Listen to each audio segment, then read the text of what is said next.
नमस्कार दोस्तों, मैं संजय कुमार। आज हम फोटोकेमिस्ट्री में एक टॉपिक आता है जेवलांस्की डायग्राम, उस पर चर्चा करेंगे। फोटोकेमिस्ट्री एक ब्रांच है केमिस्ट्री की जिसमें फोटोकेमिकल रिएक्शंस की स्टडी की जाती है। फोटोकेमिस्ट्री में जब लाइट किसी मॉलिक्यूल पे गिरती है तो मॉलिक्यूल एक्साइट होता है, उसे प्राइमरी प्रोसेस कहते हैं, और एक्साइटेशन के बाद में जो भी जितनी भी प्रोसेस होती है उन्हें सेकेंडरी प्रोसेस कहते हैं। तो जेवलांस्की डायग्राम एक्चुअली जो फोटोकेमिकल रिएक्शंस होती है उनमें जो भौतिक और रासायनिक जो परिवर्तन होते हैं उनके बारे में बताता है।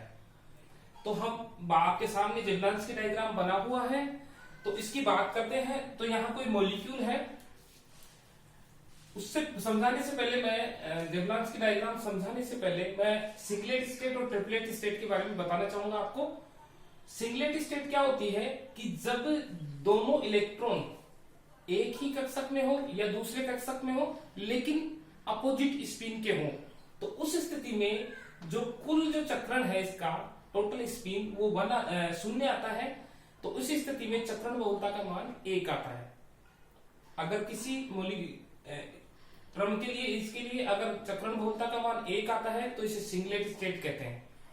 इसी प्रकार ट्रिपलेट स्टेट में दोनों इलेक्ट्रॉन अलग अलग कक्षक में होंगे और सेम स्पिन के होंगे, तो S का मान 1 आएगा। इस स्थिति में M का मान 3 आता है, तो इसलिए इसको क्या बोलेंगे, ट्रिपलेट स्टेट। जब ग्राउंड स्टेट में किसी मॉलिक्यूल पर लाइट गिरती है तो इलेक्ट्रॉन एक्साइटेड होते हैं और वो किस में चले जाते हैं, सिंगलेट में जा सकते हैं, S1, S2, S3। और जो ट्रिपलेट स्टेट इधर T1, T2 एंड T3, इसकी ऊर्जा कम होती है, ये थोड़ी स्टेबल होती है सिंगलेट। इसमें जेवलांस्की डायग्राम में जो आपको यहां से दिख रहा है हायर सिंगलेट से लोअर में आ रहा है, इसको बोलते हैं इंटरनल कन्वर्जन, आंतरिक रूपांतरण।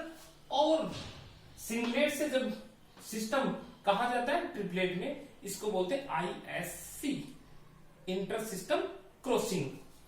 अब बात करते हैं कि यदि मॉलिक्यूल हायर सिंगलेट से सीधा ग्राउंड स्टेट में आता है तो इसको बोलते हैं फ्लोरोसेंस, प्रतिदीप्ति। और यदि एक्साइटेड मॉलिक्यूल ट्रिपलेट स्टेट से सीधा ग्राउंड स्टेट में आता है तो इसे बोलते हैं फॉस्फोरेसेंस, स्फुरदीप्ति। इसके अंदर जेवलांस्की डायग्राम में 2 तरीके के ट्रांजिशंस होते हैं, नॉन रेडिएटिव ट्रांजिशंस और radiative transitions. Non radiative transitions में आते हैं इंटरनल कन्वर्जन। इंटरनल कन्वर्जन में इसमें स्पिन चेंज नहीं होती। हायर सिंगलेट से लोअर में यदि सिस्टम आता है तो उसे इंटरनल कन्वर्जन बोलेंगे, या हायर ट्रिपलेट से लोअर ट्रिपलेट में आता है तो उसे इंटरनल कन्वर्जन बोलेंगे। और इसमें टाइम बहुत कम लगता है, इसका लाइफ टाइम 10⁻⁻1 से 10⁻11 सेकेंड होता है। इसी प्रकार से, और इसमें जो उस ऊर्जा है, एनर्जी हीट के फॉर्म में निकलती है। दूसरा जो इसमें है नॉन रेडिएटिव ट्रांजिशन में inter system crossing. Inter system crossing का मतलब अपने आप में क्लियर है कि जब सिंगलेट से किस में गए, ट्रिपलेट में मॉलिक्यूल, तो S1 से कहा जा रहा है, S1 से T1 में जा रहा है तो इसे इंटर सिस्टम क्रॉसिंग बोलेंगे और ऊर्जा हीट के रूप में निकलती है। अब बात करते हैं रेडिएटिव ट्रांजिशंस की बात करते हैं। तो पहले बात करूंगा मैं प्रतिदीप्ति की, फ्लोरोसेंस। तो यहां साफ साफ दिख रहा है कि मॉलिक्यूल एक्साइट हुआ और सिंगलेट में गया और सिंगलेट से वापस इसमें लौट के आ रहा है, तो इस प्रोसेस को बोलते हैं फ्लोरोसेंस। या मैं ये कहूं कि किसी मॉलिक्यूल पर जब लाइट गिरती है और लाइट गिरने के तुरंत वो मॉलिक्यूल क्या करता है, इमिशन करने लग जाता है रेडिएशंस का। और जैसे ही लाइट सोर्स को हमने हटाया तो रेडिएशन का इमिशन तुरंत बंद हो जाता है। तो इस प्रोसेस को बोलते हैं फ्लोरोसेंस। फ्लोरोसेंस गैस, द्रव, ठोस किसी भी अवस्था में हो सकता है। और फ्लोरोसेंस का एग्जाम्पल जैसे क्लोरोफिल है, लाल प्रतिदीप्ति दर्शाता है, और ये क्या नाम फ्लोरोस्पार है, वो नीली प्रतिदीप्ति शो करता है। ऐसे ही यूरेनियम ग्लास होता है, वो हरी प्रतिदीप्ति शो करता है। तो ये इसमें टाइम लगता है, इसमें थोड़ा 10⁻⁹ से 10⁻⁴ सेकेंड तक का टाइम लगता है, अर्थात कम समय लगता है।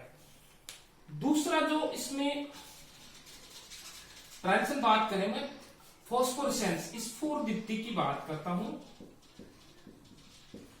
स्फुरदीप्ति में मॉलिक्यूल पे जब लाइट गिरती है तो वो एक्साइटेड होता है, सिंगलेट में जाता है, और सिंगलेट से फिर इंटरसिस्टम क्रॉसिंग के द्वारा वो किस में आता है, ट्रिपलेट में, और ट्रिपलेट से वापस किस में लौट के आता है, ग्राउंड स्टेट में।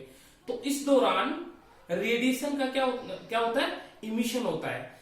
या सिंपली मैं कहूं कि किसी कंपाउंड पर लाइट डाली जाए और लाइट डालने के साथ साथ क्या होने लग जाए, रेडिएशन का इमिशन होने लग जाए, और जैसे ही लाइट सोर्स को हटाया और हटाने के बाद भी कुछ समय तक, कुछ सेकंड तक रेडिएशन का इमिशन लगातार होता रहता है।